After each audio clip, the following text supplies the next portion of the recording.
Welcome to fun time, जहां मिलती है हर दिन एक नई कहानी। बहुत समय पहले की बात है। एक छोटे से गांव में एक लड़का रहता था। नाम था चिंटू। उसे हर रात चांद को देखना बहुत अच्छा लगता था। वो अक्सर अपनी दादी से कहता, दादी, क्या मैं कभी चांद पर झूला झूल सकता हूँ? दादी मुस्कुराती और कहती, अगर सपनों में उड़ सको तो कुछ भी मुमकिन है। एक रात चिंटू ने सपना देखा। एक चमकता हुआ झूला चांद से लटक रहा था और एक खरगोश उसे बुला रहा था, आओ चिंटू, आज चांद पर झूला झूलते हैं। चिंटू झूले पर बैठा और झूला ऊंचाई पर झूलने लगा, तारों के बीच आकाशगंगाओं को पार करता हुआ। उसने चांद के अंदर चॉकलेट की नदियां देखीं, सितारों के संग पॉपकॉर्न की बारिश और एक संगीत बजाता तोता।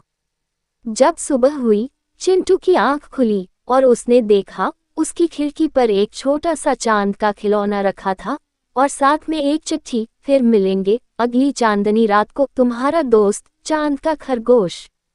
सीख, सपनों में बड़ी ताकत होती है, बस दिल से चाहो तो कुछ भी मुमकिन है। चलिए आप सुनते हैं अगला किस्सा। एक घना जंगल था जहां एक बहुत ही बूढ़ा पेड़ खड़ा था। उसकी डालियां सूख चुकी थीं, पत्ते झड़ गए थे और अब कोई पक्षी उस पर नहीं बैठता था। एक दिन एक नन्ही चिड़िया उड़ती हुई आए और थककर उस पेड़ की एक सूखी टहनी पर बैठ गई। पेड़ बोला, बेटा, मुझ पर मत बैठो, मैं बहुत बूढ़ा और कमजोर हो गया हूँ। कहीं मैं गिर न जाऊं और तुम्हें चोट न लग जाए। चिड़िया मुस्कुराए और बोली, आपने कई सालों तक सबको छाया दी है, फल दिए हैं और पक्षियों को घर दिया है। अब आपकी बारी है आराम करने की। मैं आपके पास रहूंगी और आपका ख्याल रखूंगी। धीरे धीरे चिड़िया रोज उसके पास रहने लगी।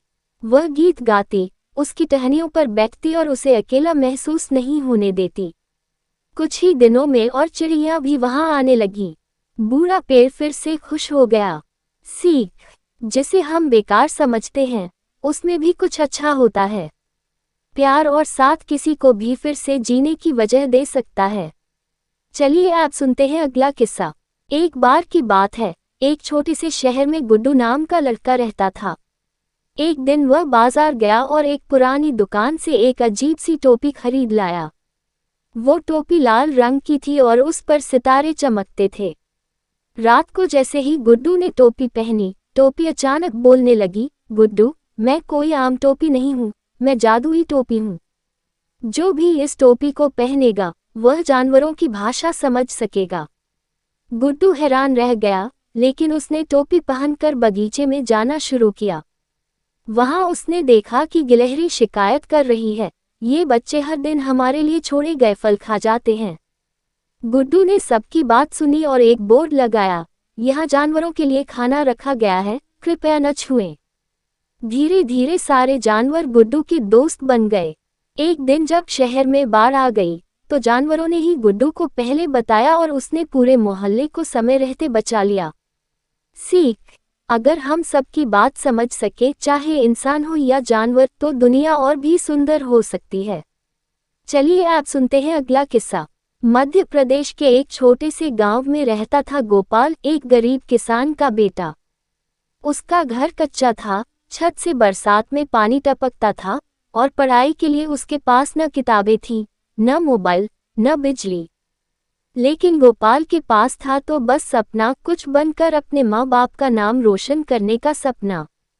हर रात जब पूरा गांव अंधेरे में सो जाता, तब गोपाल अपनी छोटी सी लालटेन जलाता और मिट्टी के आंगन में बैठकर पढ़ाई करता।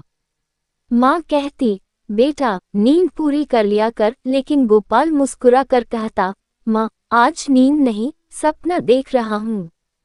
स्कूल तक वो रोज 5 किलोमीटर पैदल चलता, कभी नंगे पैर, कभी टूटी चप्पल पहनकर। उसके दोस्त मोबाइल पर गेम खेलते थे, पर गोपाल के पास सिर्फ एक पुरानी किताब थी जो उसे उसकी मास्टर जी ने दी थी। एक दिन गांव में एक बड़ा एग्जाम सेंटर खुला। गोपाल ने भी परीक्षा दी, बिना कोचिंग, बिना गाइड के, सिर्फ लालटेन और मेहनत के भरोसे। लोग हंसे भी, गांव का लड़का क्या करेगा। लेकिन जब रिजल्ट आया तो पूरे गांव के होश उड़ गए। गोपाल ने राज्य में टॉप कर लिया था। टीवी पर उसका इंटरव्यू चला और उसके गांव का नाम पूरे जिले में चमक उठा। आज वही गोपाल एक ऑफिसर बन चुका है। उसका घर अब भी गांव में है, लेकिन अब वहां हर रात 10 लालटेन जलती हैं, क्योंकि अब गांव के और बच्चे भी सपना देखना सीख गए हैं। सीख, हालात चाहे जैसे भी हों, अगर इरादा सच्चा हो तो लालटेन की रोशनी भी तारे छू सकती है। अगर आपको ये कहानी पसंद आई हो तो लाइक, शेयर और सब्सक्राइब जरूर करें।